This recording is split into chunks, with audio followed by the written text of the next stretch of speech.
Good afternoon, everyone. Vincent from Port Elizabeth. Today's subject is 70 weeks of Daniel, and that is a most amazing prophecy.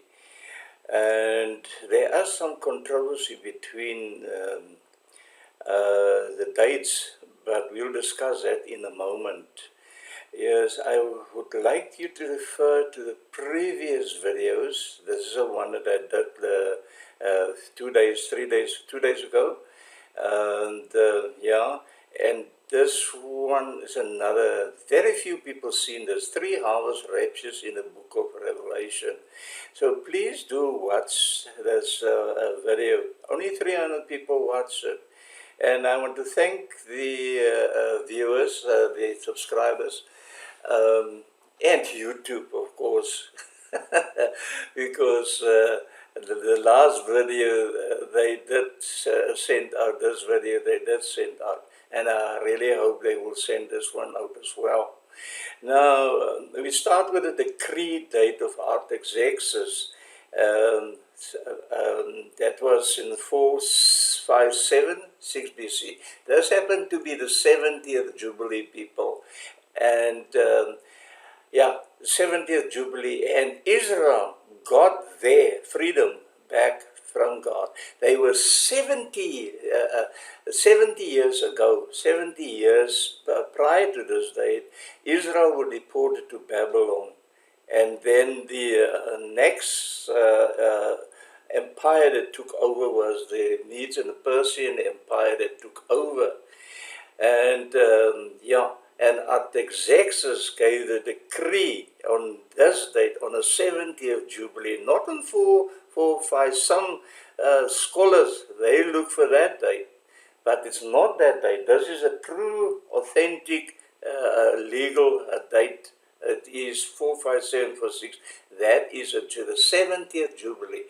Now, the 70 is a very important number. It's also the 70 weeks of Daniel started on that date. And you can read Daniel 9 from 24 to 27. You can read the full details in it. I'm not going to give you the scripture this time. I did it in other videos as well. Yeah, I did it in some other videos. Okay, so just let us continue here. Artaxerxes he issued a decree to Ezra in the 70th year, which corresponds then to 457. That was the beginning of the 70th Jubilee, specifically spanning from the fall of 456 BC. This decree is considered a true starting point of the 70th week prophecy of Daniel, which predicted the time of the Messiah. The 70 weeks, 490 years, started in 456, not in 445. That is the second date. You must remember there were, once Nehemiah and Ezra, they took the people out back to Israel. By the way, there were about 10 million people that left, were deported to Babylon at that time, and only 42,000 returned. What happened to the rest of the people? Remember that will be in the next video that I will share to you concerning that. What happened to the rest of the people? Very interesting here. So the 70 weeks, 490 years, starting in 456, 69 weeks, 483 years led to the baptism of Jesus Christ, our Messiah, in AD 28. Okay, so that is the story. Now, the key aspect of the 457, the 70th Jubilee decree, and the 70th Jubilee context, significance of that, the 457 BC, is that the third decree issued by a Persian king that you can find in Ezra 7:12 to 26, and the only one that authorized the full restoration, people, of a local government, a judiciary, and the rebuilding of the city itself.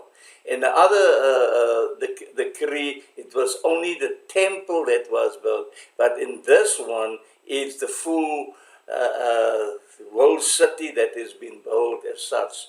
And people got their, you know, you can read,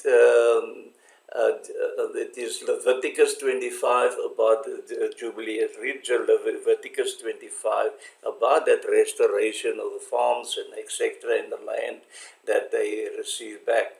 Okay, so that is the significance of that. The 70th Jubilee, the 4576 BC date, is often interpreted as the beginning of the fourth and final Great Jubilee cycle, 490 years period that concludes the completion of the Messianic work. Most scholars argue for 4445 date, and they said that was a Jubilee. No, it wasn't a Jubilee. This happened to be the Jubilee. Yeah, the Nehemiah decree for the 70th week prophecy. But the 4576 date has strong support as it represents the only legal authorization to restore and to build. Okay, so I hope you have that, got that in your hand. As I said, the 456, that is just an assurance policy. The decree went out there. There were riots during that time for that next 10, 11 years. Were riots in the country. People prevented them from building and the restoration. So architects said, so, oh, okay, stop. It's a waste of money. Keep on building and rebuild. So wait until I tell you to continue. So in the next Jubilee, the next 50 years, from 457 that is a complete Jubilee year, and then 456 to 405. That happened to be the seventh. This was the 70th Jubilee, and this was the 71st Jubilee. Then Jerusalem happened to be completely restored.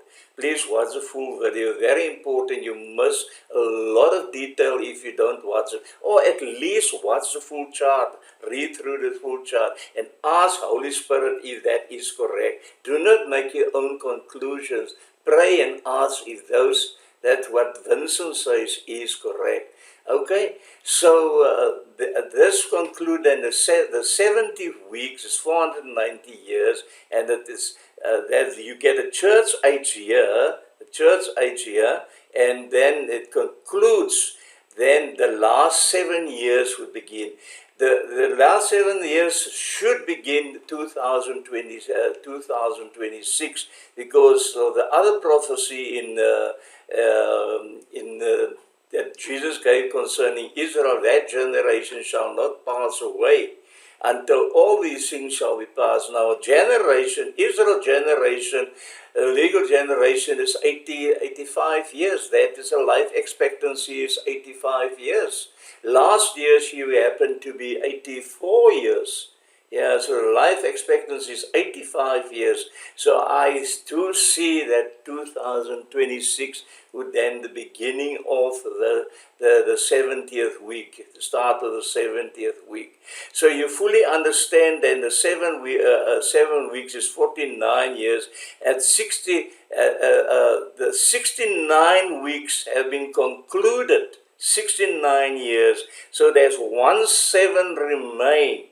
And now most of the Seventh-day Adventists, they believe it conclude at the Jesus's first coming. That is what they believe. But that's not what the Bible say. The Bible says there is still 1 week to come. Jesus was, when he died on the cross, Messiah was cut off at that point. So that had to be repeated. So that will conclude the last 7 years, Jacob's trouble, or the 70th week of Daniel will conclude. As I say, it should be 2026, and then the second coming will be 2023. Okay, so Jesus then died on the cross, 32 AD. That is the correct date. Some used to have it at 30 AD, then 30. I used to have for a long time having it at 31 AD. But you know, as I said, it's a little bit hot in a room. The elite, they put us on a mistrial, gave us the wrong dates. Like for instance, they say Jesus was born 3 BC. It wasn't 3 BC. And then you have to add the naught there too. The date is actually 2 BC. 2 BC. The naught is there inclusive. You look at the stellarium. And then Jesus started his ministry at 28 AD. That is when he started his ministry, and he was baptized. Then in 28 AD, then that was on the 30th birthday, on 28 AD. And if you count from 28, it's just 3.5 years, which end on 32 AD, on 14th of April 32 AD. That is when Jesus died on a cross. That's not the subject today. However, this is the church age, and the 7 seals, people, the 7 seals is pre-tribulation or pre-wrath, if you put it like that. I use the word pre-wrath, but now for those who are understanding, these are the tribulation years. We all go through tribulation every day, people. We are in tribulation. We do suffer tribulation, but this is when God's wrath is being poured out in those 7 years. The 7 seals consist of the 4 horsemen. The fourth one is where the martyrs had died, and the 6th seal. The rapture happened right at the 6th seal. The 6th and 7th seal opened together. What does the 7th seal contain? It contains the rest of the 7 trumpets and the bowl judgment. That is what it contains. So it is not the event that plays it. It reveals the 7 trumpets and the 7 bowls. I hope that you clearly understand that the 6 seals, 7 seals is not part of the tribulation. So we go here at the 6th seal, and then that's where the rapture will take place. And about 30 days later begins the real tribulation, when the false prophet convened with Israel and with many. 7 years, 1 week, and then in the middle of that week, it has been. It's not the Antichrist, that makes the covenant. It's the false prophet that makes on behalf of the Antichrist. Remember John the Baptist? He was a spokesperson for set the pace for Jesus. The same way Satan copies God, and he has a false prophet. I'm not going to go into that detail. You know my viewpoint, who that is and who the Antichrist is. So there's 3.5 years. It's also the 144,000 that starts here, and as well as the 2 witnesses. And this is during the 7 trumpet judgment of God. Yes, and then the 144,000 go back right there, back to heaven. They're actually from heaven. It's not people from earth. It's those babies that died during Jesus' time. Those are the babies that are then also in Moses' time. So in Jesus' time, when our babies died, that makes up the 144,000 evangelists that will. We preach now during the church age. 144,000 and the 2 witnesses preach during this time, and the angels preach then during this time. The angels of God preach the gospel during this time, when they pour out the 7 bowls. People. So at 70 AD, Jerusalem was destroyed. the crew went out to rebuild the Jerusalem, and we also know then that that of course is Artaxerxes that built it, what's his name, and he is well known then to be, you can read Isaiah 45, the king that restored, built the temple, and of course the GJT will then build the temple. That will happen after the rapture. They actually ask, I think it was Putin and Donald Trump to build a temple. Then of course we know that temple will happen before the Antichrist itself. Yeah. So Jerusalem was destroyed right here. So that is enough said, people. And please share this video. Please do subscribe and do pray. I do pray for each and every one. Not each and every one. I do. I got some names that normally people that do write in and do say something, and people that I know, I do pray for those people personally. And well, if you don't send in your prayer request, I will not know who you are unless you write something or say something, then I'll mention you before the Lord. Okay, much love to each and everyone. God bless you.